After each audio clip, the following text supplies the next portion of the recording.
ஒரு மனிதனுடைய வாழ்க்கையில் நிம்மதியும் சந்தோஷமும் தொடர்ந்து கிடைத்து கொண்டே இருக்க வேண்டுமெனில் அது அவன் கையில் தான் இருக்கிறது.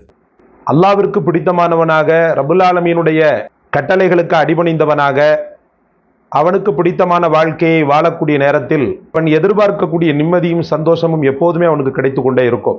அல்லாஹ் ரப்புல் ஆலமீனுக்கு மாற்றமான ஹராமியத்தான வாழ்க்கையை தொடர்ந்து அவன் வாழக்கூடிய நேரத்தில் இவனுடைய அன்பு பிடியில் இருந்து அவன் மெல்ல மெல்ல விடுவிக்கப்படுகிறான். ஷைத்தானுடைய கோரப்பிடிக்கு அவன் ஆளாகிறான். அதனால்தான் அல்லாஹ் ரப்புல் ஆலமீன் தன்னுடைய வேதத்திலே சொல்வான், வமன் அஅரத அன் திக்ரி ஃபஇன்னலஹு மஈஷத்தன் லன்கா. எவன் ஒருவன் என்னுடைய திக்ரை புறக்கணிக்கிறானோ, என்னுடைய ஞாபகத்தை புறக்கணிக்கிறானோ அல்லது என்னை கைவிடுகிறானோ, அவனுக்கு நெருக்கடியான வாழ்க்கையை நாம் கொடுப்போம் என்று அல்லாஹ் ரப்புல் ஆலமீன் சொல்கிறார். மன இறுக்கத்திற்கும் அழுத்தத்திற்கும் காரணம் ஒரு வகையில் நாம் தான் என்பதை இந்த வசனம் நமக்கு தெள்ள தெளிவாக உணர்த்துகிறது. கவலையா, திக்ர், கஷ்டமா, இப்போதுமே இறைவனுடைய ஞாபகத்திலேயே திளைத்திருக்கக்கூடியவனுக்கு பாரதூரமான பாரங்கள் நெஞ்சில் அழுத்தாது.